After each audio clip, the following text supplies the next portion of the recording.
కేంద్ర బీజేపీ ప్రభుత్వం అనుసరిస్తున్న నేపథ్యంలో వచ్చినటువంటి 4 లేబర్ కోడ్స్ కు వ్యతిరేకంగా దేశవ్యాప్తంగా ఒక బలమైనటువంటి సమస్యల కార్మికోద్యమాన్ని నిర్మించాలని చెప్పి పిలుపునిచ్చింది.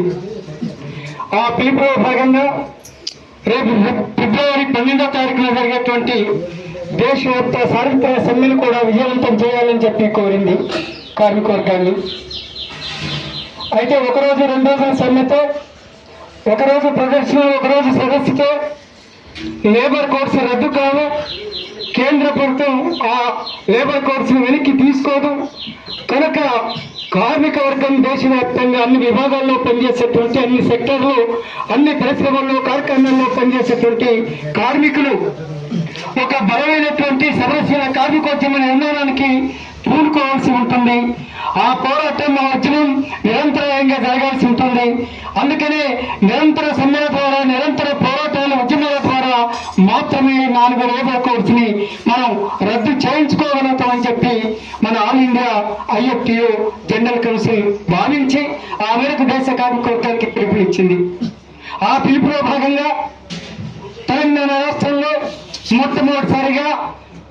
తొలిసారిగా సూర్యాపేట కేంద్రంలో మన IFTU జిల్లా కమిటీ ఆధ్వర్యంలో ర్యాలీ నిర్వహించి సదస్సును నిర్వహిస్తున్నారు. లేబర్ కోడ్స్ కి వ్యతిరేకంగా 4 లేబర్ కోడ్స్ ఏ నేపథ్యంలో ఉనికిలోకి వచ్చాయి, ఆ లేబర్ కోడ్స్ ఉన్నటువంటి పునాది ఏమిటి, రాజకీయ, ఆర్థిక, సామాజిక పునాది ఏమిటి అనేటువంటి విషయాన్ని కూడా మనం అర్థం చేసుకోవాల్సి ఉంటుంది.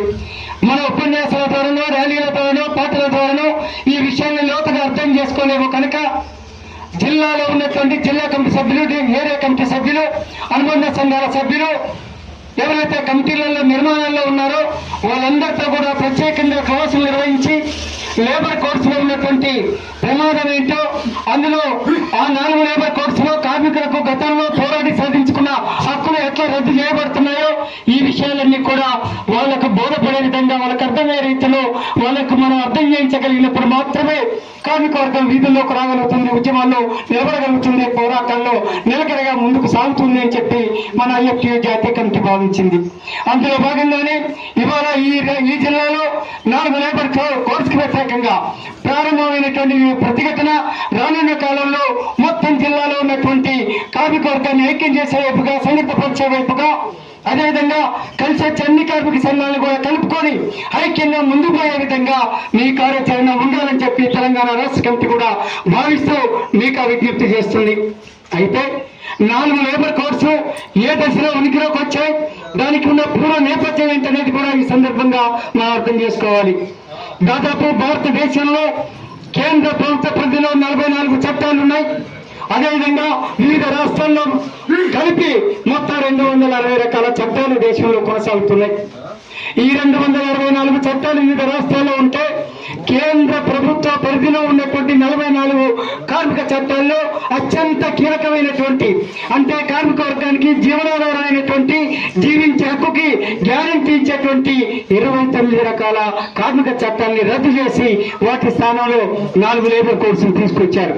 అయితే ఇవాళ 2014లో నరేంద్ర మోడీ అధికారంలోకి వచ్చిన తర్వాత మాత్రమే ఈ చట్టాల రద్దు ప్రక్రియ ప్రారంభమైందా, ఈ 4 లేబర్ కోడ్స్ కి శ్రీకారం చుట్టారా అంటే కాదు అనేటువంటి విషయాన్ని మనం అర్థం చేసుకోవాలి.